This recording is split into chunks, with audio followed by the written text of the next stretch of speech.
Hello दोस्तों, welcome to Basu classes. आज हम पढ़ेंगे पेडागॉजी के कुछ इम्पॉर्टेंट क्वेश्चन के बारे में जो हमारे C TET, UP TET, super TET तथा रीट और भी जो टीचिंग से रिलेटेड एग्ज़ाम है, एमपी टेट वगैरह, उनके लिए उपयोगी है। चलिए देखते हैं। सहायक सामग्री, उदाहरण, दृष्टांत आदि के प्रयोग करने में विचार संचार में बाधा उत्पन्न होती है। इस कथन से आप क्या हैं? ऑप्शन ए पूर्ण सहमत हैं, बी है आंशिक रूप से असहमत हैं, सी है पूर्ण सहमत हैं और डी है संतुष्ट नहीं है। तो हमें जो सहायक सामग्री जो होती है, उदाहरण तथा दृष्टांत आदि, इनसे प्रयोग करने में विचार संचार में क्या बाधा उत्पन्न होती है। जब जो उदाहरण वगैरह हम लोग देते हैं तो उससे जो विचार व्यक्ति उत्पन्न करता है उससे क्या उसे बाधा या कठिनाई कहीं महसूस होती है। तो इस कथन से आप क्या हैं? पूर्ण असहमत हैं, क्योंकि किसी भी चीज़ में उदाहरण वगैरह दिया जाए, ठीक है, तो उससे क्या कोई बाधा होती है? मुझे तो नहीं लगता कोई बाधा होती है। तो ये जो कथन जो है, यहाँ पर क्या बात की गई है, विचार संचार में बाधा उत्पन्न होती है। तो इस कथन से आप क्या हैं? पूर्ण असहमत है। जो इसका राइट आंसर हो जाएगा वह हो जाएगा ए। ना कि आंशिक रूप से सहमत है, ना पूर्ण सहमत है, ना कि संतुष्ट नहीं है। क्योंकि जो उदाहरण, दृष्टांत आदि के जो प्रयोग करते हैं उससे क्या भाषा में रुचि उत्पन्न होती है, ठीक है, ना कि बाधा उत्पन्न होती है। आगे देखेंगे। आपकी कक्षा में कुछ छात्र बहुत तीव्र बुद्धि वाले हैं। ऐसे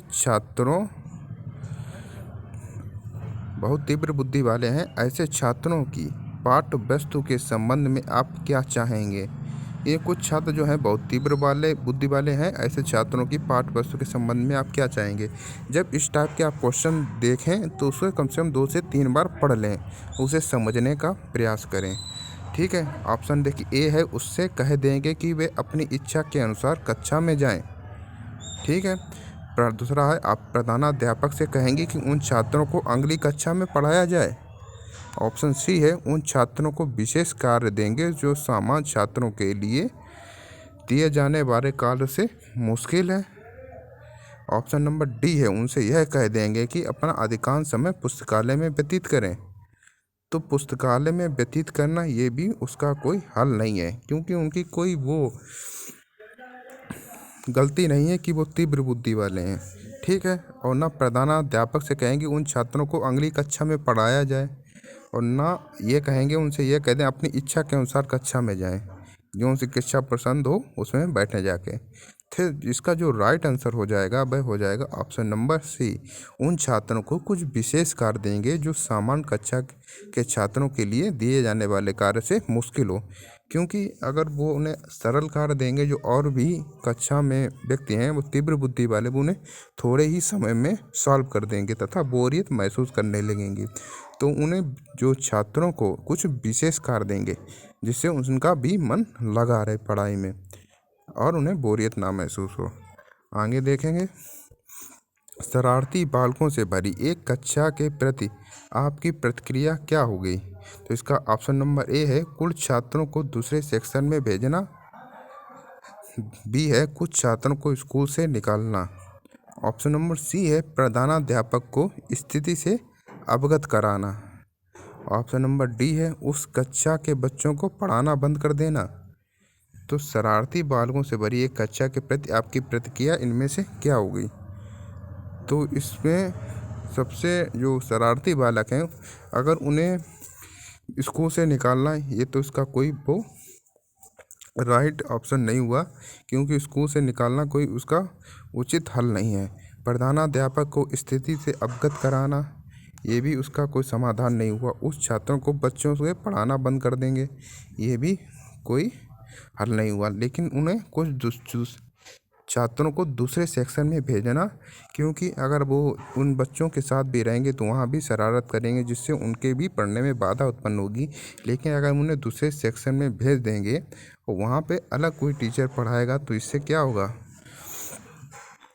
उन्हें बेहतर समझ में आएगा तथा उन पर, शरारती बच्चों पर कुछ नियंत्रण बनाया जा सकेगा। आगे देखेंगे।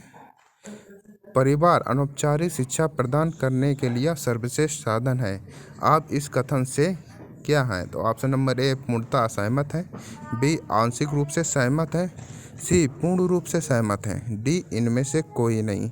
जब परिवार अनौपचारिक शिक्षा प्रदान करने का सर्वश्रेष्ठ साधन है तो परिवार जो होता है वह प्रथम तथा महत्वपूर्ण शिक्षा प्रदान करने का सर्वश्रेष्ठ साधन है। ये जो कथन है वह सही है। तो यह इससे आप क्या होंगे? पूर्ण रूप से सहमत हो गए, ना कि असहमत, ना आंशिक रूप से सहमत, ना इनमें से कोई नहीं। तो ये पहला बच्चा जो होता है वह अपने परिवार के माध्यम से ही शिक्षा पहले ग्रहण करता है। तो परिवार जो है वह अनौपचारिक शिक्षा प्रदान करने का सर्वश्रेष्ठ साधन है बालक के लिए। छात्रों में संप्रेषण कला का विकास करने के क्या लाभ हैं? तो बालकों के अधिगम को विकास, बी है बालकों के विचाराव्यक्त की क्षमता का विकास करना, बालक में बात को समझने की शक्ति का विकास करना, बालक में बात काटकर अपनी बात कहने की क्षमता का विकास करना, मतलब कि वह दूसरों की बात को काटकर अपनी बात करने की क्षमता का ये विकास करने की वो होना चाहिए। तो संप्रेषण जो कला का विकास करने का लाभ है बच्चों की विचाराव्यक्ति की क्षमता का विकास करना, कि बालक जो है वह अपने विचार की अभिव्यक्ति कर सकें, वे कहीं भी हो तो अपने विचार प्रकट कर सकें। तो जिसका राइट आंसर जो हो जाएगा वह हो जाएगा ऑप्शन नंबर बी, बालकों के विचाराव्यक्ति क्षमता का विकास करना संप्रेषण कला का विकास करने का प्रमुख लाभ है। आगे देखेंगे, छात्र क्रिया द्वारा सरलता से सीखते हैं। तो इसका क्योंकि ऑप्शन नंबर ए है स्वयं कार्य करके सीखते हैं, क्रिया रुचिकर होती है, ऑप्शन सी है क्रिया रचनात्मक कार्य है, और डी है क्रिया में शारीरिक श्रम होता है। तो छात्र क्रिया द्वारा सरलता से सीखते हैं क्योंकि छात्र जो होते हैं स्वयं कार्य करके सीखते हैं। तो इसका जो राइट आंसर हो जाएगा वह हो जाएगा ऑप्शन नंबर ए, क्योंकि जो छात्र जो होंगे स्वयं कार्य करके सीखते हैं तो वह सरलता से व आसानी से सीख जाते हैं। आगे देखेंगे, आपका बालक संवेगों पर बहुत जल्दी नियंत्रण खो देता है और जल्द ही आक्रामक हो जाता है, आप उसको सही व्यवहार का ज्ञान कैसे कराएंगे? बालक जो होता है संवेग पर जल्दी नियंत्रण खो देता है, मतलब जल्दी गुस्सा या क्रोध में आ जाता है और उसको जल्दी आक्रामक हो जाता है, तो उसे व्यवहार को सही ज्ञान कैसे कराएंगे? तो ऑप्शन नंबर ए है जैसे भी आक्रामक हुआ वैसे ही उसे प्रताड़ित करेंगे, या वैसे होगा पैसे नहीं, वैसे ही उसे प्रताड़ित करेंगे। क्या उसे मारना ये सही होगा? तो ये कोई हल नहीं है। आप ऐसी स्थिति नहीं आने देंगे कि वह आक्रामक हो। देखो समाज है वहाँ पे तरह तरह की स्थिति होती, कोई ऐसा भी नहीं होगा कि ऐसी स्थिति ना आए कि वह आक्रामक हो। आप विभिन्न गतिविधियों के द्वारा उसे संवेगों पर नियंत्रण करने का प्रयास कराएंगे। और ऑप्शन नंबर डी है जब उसे विभिन्न समयों पर यह बताएंगे कि वह करता है वह गलत है। तो संवेग जो होते हैं वो ये सोच कर नहीं प्रकट होते हैं कि ये सही है या गलत है, वह अपने आप प्रकट हो जाएंगे। तो इसका राइट आंसर जो हो जाएगा वह हो जाएगा ऑप्शन नंबर सी, क्योंकि आप विभिन्न गतिविधियों के द्वारा उसे संवेगों पर नियंत्रण करने का प्रयास या अभ्यास कराएंगे, जिससे बालक जो होगा वह अपने संवेगों पर नियंत्रण बनाए रखेगा या कर सकेगा। तो इसका जो राइट आंसर हो जाएगा वह ऑप्शन नंबर सी हो जाएगा। आगे देखेंगे, बालकों के अधिगम का मूल्यांकन प्रमुख रूप से होना चाहिए। ऑप्शन नंबर ए है सतत एवं व्यापक प्रक्रिया से, ऑप्शन नंबर बी है प्रत्येक सत्र के अंत में होना चाहिए उसका मूल्यांकन, ऑप्शन नंबर सी है प्रत्येक पाठ के अंत में होना चाहिए, ऑप्शन नंबर डी है वर्ष के अंत में होना चाहिए उसका मूल्यांकन। तो बालक के अधिगम का मूल्यांकन प्रमुख रूप से सतत एवं व्यापक रूप में होना चाहिए। सतत अर्थात लगातार चलता रहना, व्यापक अर्थात पूर्ण रूप से शारीरिक मानसिक व्यवहारिक सभी प्रकार का मूल्यांकन होना चाहिए, तो उसे व्यापक मूल्यांकन कहते हैं। और सतत मतलब होता है लगातार, तो सतत एवं व्यापक प्रक्रिया से बालक का मूल्यांकन होना चाहिए। तो इसका राइट आंसर जो हो जाएगा वह हो जाएगा ऑप्शन नंबर ए। आगे देखेंगे, बालकों के आनुवंशिक गुणों में परिवर्तन है। ऑप्शन नंबर ए है उनके आनुवंशिक व्यवहारों के प्रतिमानों तक सीमित है, ऑप्शन नंबर बी है उनके आनुवंशिक व्यवहारों की संरचना तक सीमित है, ऑप्शन नंबर सी है उनके आनुवंशिक प्रतिमानों एवं संरचनात्मक व्यवहारों तक सीमित है, ऑप्शन नंबर डी है जन्म के पश्चात ही सीमित है। तो यहाँ पर बात की है बालक के आनुवांशिक गुण में परिवर्तन। तो आनुवांशिक गुण की बात की है तो वह उनके ना के व्यवहारों के प्रतिमानों तक सीमित है, ना उनके व्यवहार की संरचना तक सीमित है, ठीक है, और ना जन्म के पश्चात ही संभव। तो इसका जो राइट आंसर हो जाएगा उनके आनुवांशिक प्रतिमानों एवं संरचनात्मक व्यवहारों तक सीमित है। तो इसका जो राइट आंसर हो जाएगा वह हो जाएगा ऑप्शन नंबर सी। यहाँ पे आनुवांशिक गुणों में परिवर्तन की बात की गई है, तो वह उनके आनुवांशिक प्रतिमानों एवं संरचनात्मक व्यवहारों तक सीमित होगा। आगे देखेंगे, शिक्षा के उद्देश्य का मूलभूत स्रोत क्या है? ऑप्शन नंबर ए है मानव अनुभव। ऑप्शन नंबर बी है शिक्षा प्रदान करने वाले कॉलेज। ऑप्शन नंबर सी है व्यवहारिक संगठन। ऑप्शन नंबर डी है यह सभी। शिक्षा के उद्देश्य का मूलभूत स्रोत जो होगा वह होगा ऑप्शन नंबर ए मानव अनुभव, क्योंकि जो मूलभूत स्रोत मानव अनुभव के माध्यम से ही सीखता है।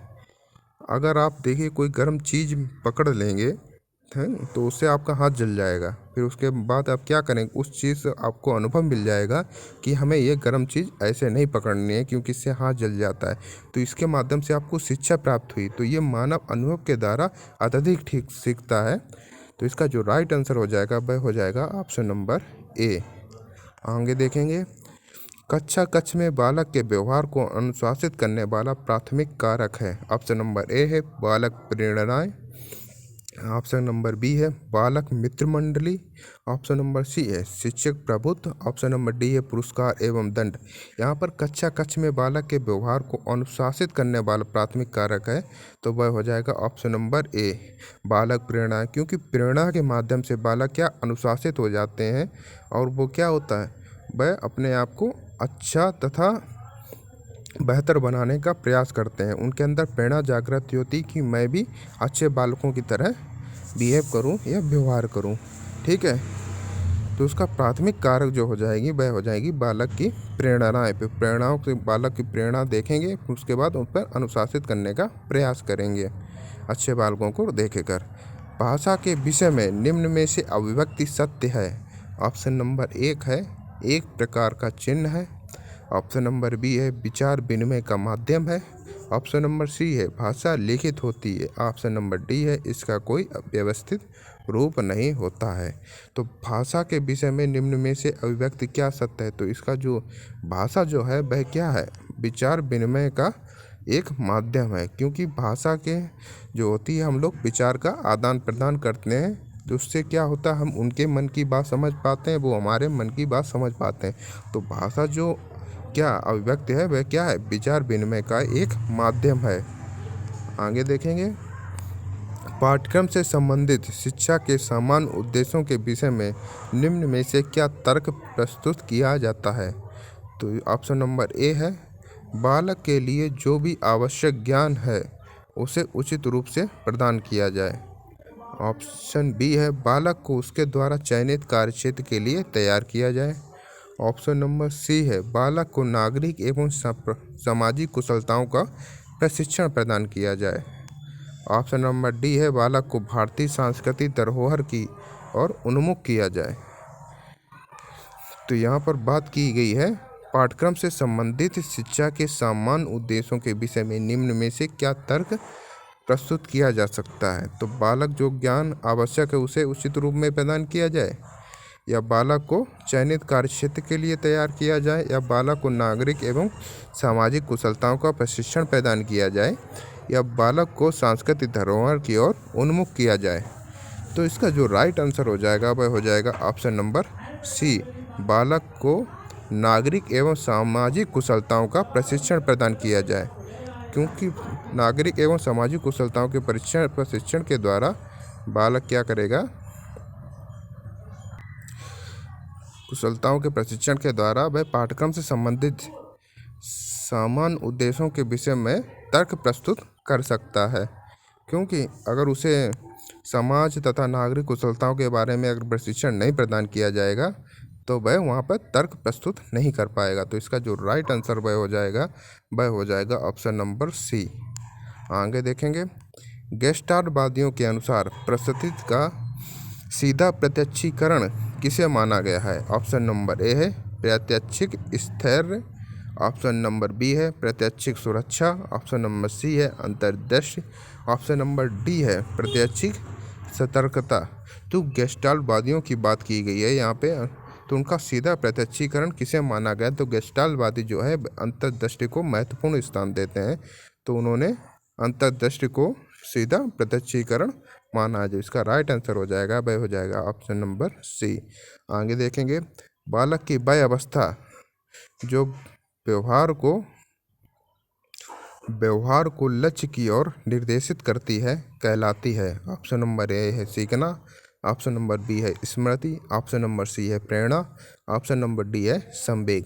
यहाँ पर बालक की वय अवस्था जो व्यवहार को लक्ष्य की ओर निर्देशित करती है वह कहलाती है प्रेरणा। क्योंकि प्रेरणा के माध्यम से बालक जो क्या होता है, वह अपने लक्ष्य की ओर अग्रसर होता है। ठीक है, तो वह अवस्था है प्रेरणा। ठीक है, प्रेरणा जो होती है वह बालक को लक्ष्य की ओर निर्देशित करती है। आगे देखेंगे, प्रशिक्षण स्थानांतरण से क्या तात्पर्य है। ऑप्शन नंबर ए है पर्यावरण से सीखना, ऑप्शन नंबर बी है नवीन कार्य सीखना, ऑप्शन नंबर सी है एक परिस्थिति से प्राप्त प्रशिक्षण का दूसरी परिस्थिति के सीखने में उपयोगी होना, ऑप्शन नंबर डी है विभिन्न प्रशिक्षकों में भिन्न भिन्न कौशल सीखना। यहाँ पर कौशल होगा कौशल सीखना।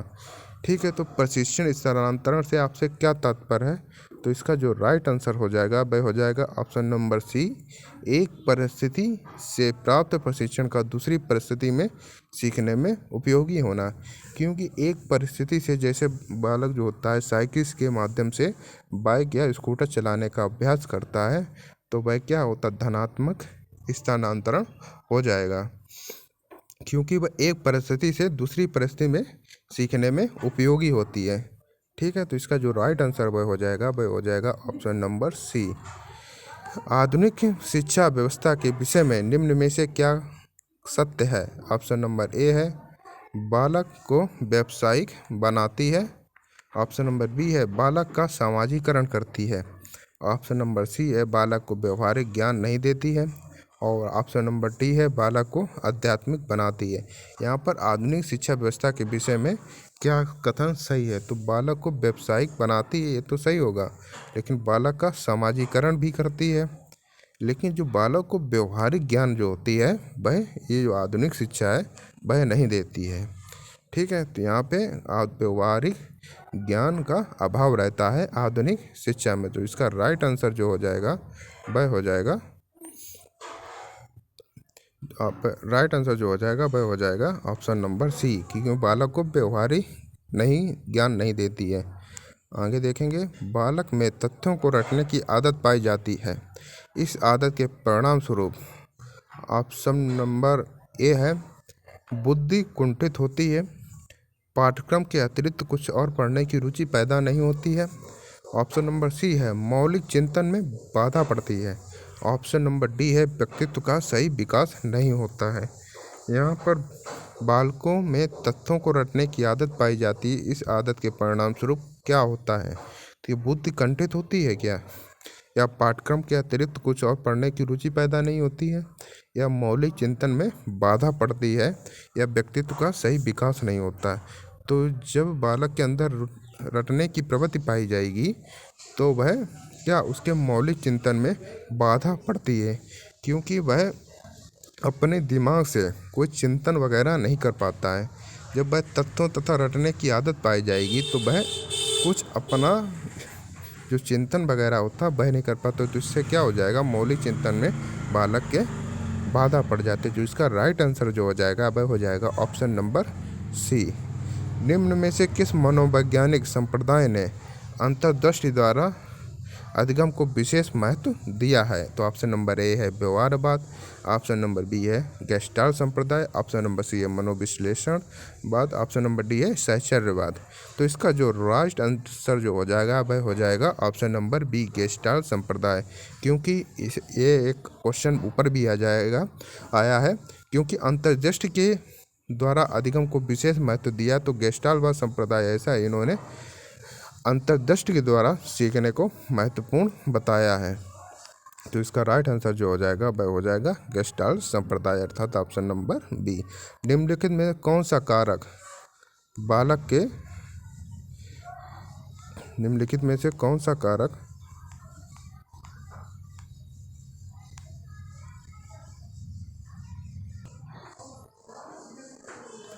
निम्नलिखित में से कौन सा कारक बालक के व्यक्तित्व विकास को सबसे अधिक प्रभावित करेगा? ऑप्शन नंबर ए है घर का भावात्मक वातावरण। ऑप्शन नंबर बी है आनुवंशिक गुण तथा दोष। ऑप्शन नंबर सी है सहपाठियों का सामाजिक अनुकूलन। ऑप्शन नंबर डी है विद्यालय का अनुशासन। तो यहाँ पर कौन सा कारक व्यक्तित्व के विकास को सबसे अधिक प्रभावित करने की बात की गई है? तो घर का जो भावात्मक वातावरण होगा वह बालक को सर्वाधिक प्रभावित करेगा, क्योंकि वह बच्चा जो होता है ज़्यादातर अपने घर पर ही रहता है। ठीक है, तो घर का जो भावात्मक वातावरण ही उसे व्यक्तित्व को सर्वाधिक प्रभावित करने का कारण जो होता है। तो इसका जो राइट आंसर हो जाएगा वह हो जाएगा ऑप्शन नंबर ए।